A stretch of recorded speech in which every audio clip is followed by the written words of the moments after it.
Final round of the Travelers Championship on CBS. Beautiful Cromwell, Connecticut. Xander Schauffele, 17 under, entering the final round with a one-stroke lead, but never won leading after 54 holes, so maybe this would be different. He started the final round off pretty hot and on 4 and 15 feet. Knocks down the birdie putt. That gets him to 17 under.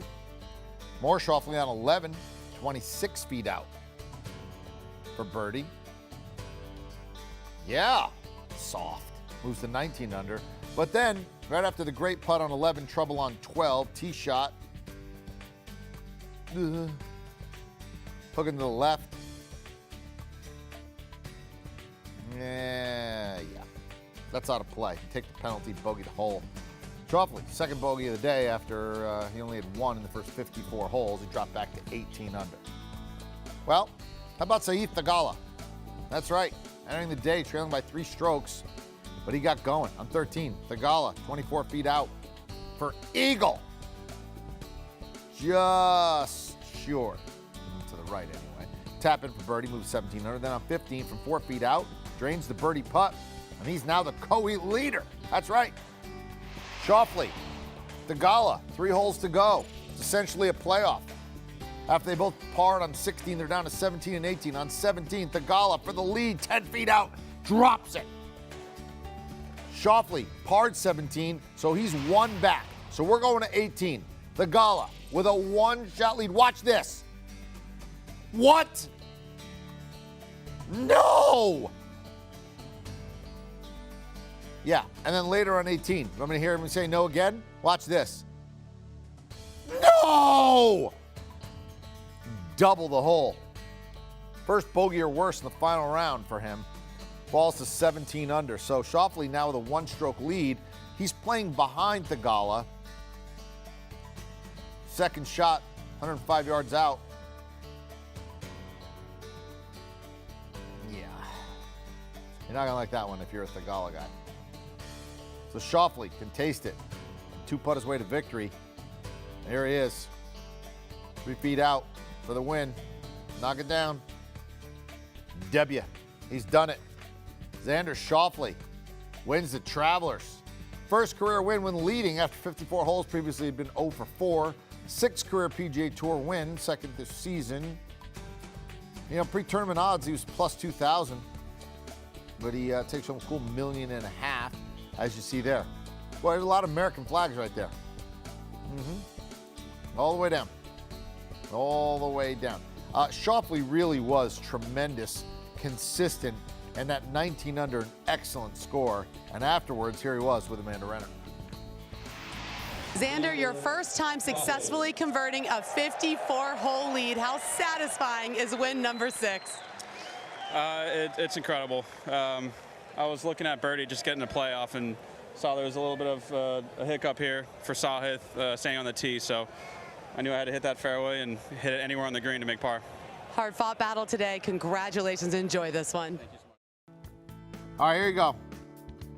Scotty Scheffler sort of lapped in the field, but now Schauffele and that multiple winners club. And that first win was a tandem win with Patrick Cantlay, so this is actually his first solo win. But he joins Rory, Matsuyama, Victor Hovland, among those with 2 wins. And you see, gets that $1.5 million. It's a nice little purse right there. The T2s take home just shy of $750,000. We bring in, there he is, Kyle Porter, and he's presented by Bonobos. Look good, play good, repeat. Kyle, this was almost hard to watch at the end. Usually I'm happy for the winner. My heart goes out to the guy that didn't win. Give me sort of the headline from what you saw on the back nine coming down the stretch here.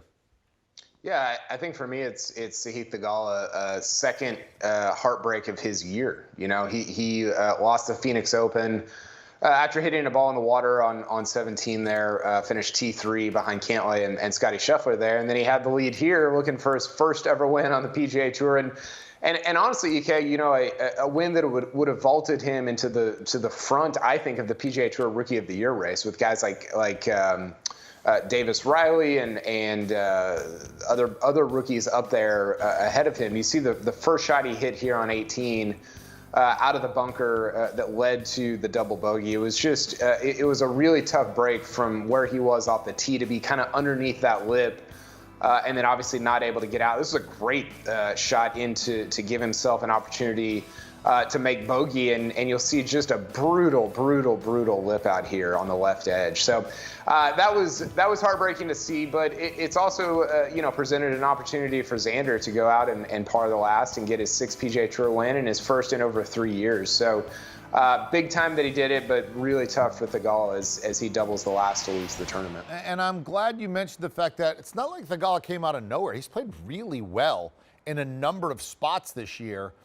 And this would have vaulted him to the lead in terms of the Rookie of the Year kind of race. Now, Schauffele, I'm not sure I have a good read on who he really is, right? I mean, it seems like he wins, and it seems like he's really good, and then I say, well, he hasn't won in 3 years. But he's kind of won because he won an Olympic gold medal, and he's kind of won because he kind of won Patrick Cantlay. He's always seemed there, top of the leaderboard. If he won a major, nobody'd be surprised. I mean, Xander Schauffele is what? Fill in the blank. Xander Schauffele is confusing. You just laid it out there. You throw in the Tour Championship, which he won in 2020, but it was the shadow leaderboard. So it was the leaderboard without the, starting strokes that you get now at the Tour Championship. So, you talk to guys on tour and they're like, listen, this guy's a mega talent. Like, he's among the elite talents. But then you go and look at some of his deeper numbers, EK, and he doesn't lead a lot of events going into the final round. Certainly not up there with a Jordan Spieth or a Rory or somebody like that. And I get that he's a little bit younger than those guys, but it seems like he should have contended and won more events. And maybe we're holding it against him that he won a lot at the beginning of his career. But he needed a win like this. This was a big-time win, at least I think in the way he's perceived on the PGA Tour, because when you have a lot of talent and you're statistically really good and you don't win a lot, that kind of comes across fairly or unfairly as you can't get it done. And I think that's probably a little bit unfair as it relates to Xander. And I think wins like this, if he continues to put them together, will prove that it is unfair to kind of say that about him, despite the talent. Yeah, he's like, I got a Tour Championship, I got a gold medal, I got a tandem win this year, I got a solo win this year. But I get what you're saying, and I'm he's a yeah, but guy. I mean, if you say something bad about him, you go, yeah, but, and you can name all these good things. If you say something good about him, you go, yeah, but, and then you point out that we think he should win more. I mean, it's just, he is a perplexing guy who is a great talent and a terrific golfer. What's the other story today? Patrick Cantlay once shot a 60 in Cromwell and then walked into the tent and famously banged his fist down and said, I left 4 shots out there, I should have shot 56. He wasn't satisfied at all. He kind of melted down today, which is very unlike him, especially on a course like this. What happened with Cantlay today?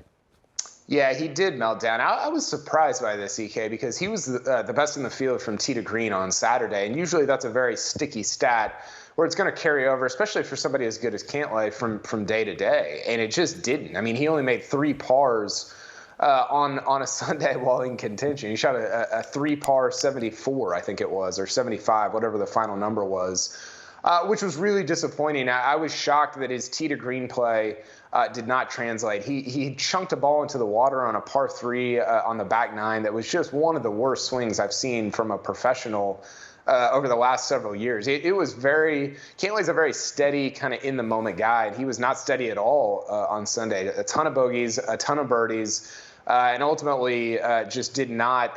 He did not have the progressive kind of round that you think about on a final day at a PGA Tour event that you need to win the golf tournament. So that was a big-time disappointment from him. All right, spin it forward. Who's somebody you liked what they did, you liked their form?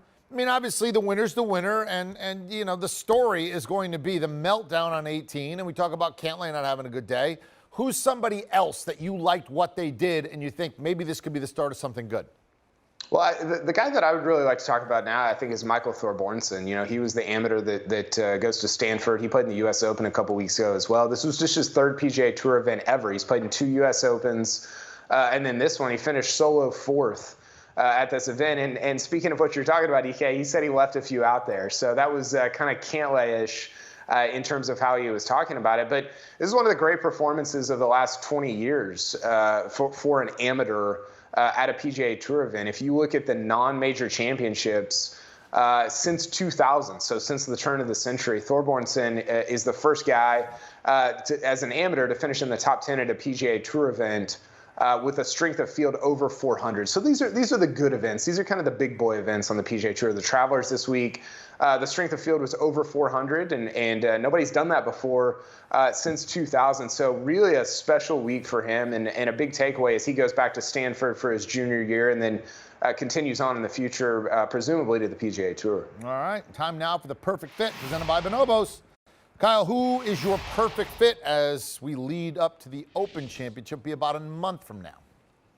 Yeah, my perfect fit, I think, for the next couple of weeks is JT Poston. He's somebody, again, we didn't talk a lot about him. He's kind of flown under the radar this year, but he's been playing some really, really good golf. And I thought the Travelers was indicative of that. I believe he's in the field next week at the John Deere, which will be, an opportunity for him to win. It's not going to be a great strength of field. You're going to have a lot of guys playing in the LIV event in Portland, which I'm sure we'll talk about a ton next week. But JT Poston is somebody that I've really got my eye on as we kind of enter into some of these, mid-tier events before in the lead up to the Open Championship. Do you want a sports network that delivers everything that matters about the game? The highlights, the picks, the instant analysis, no yelling, no fake debates, no politics.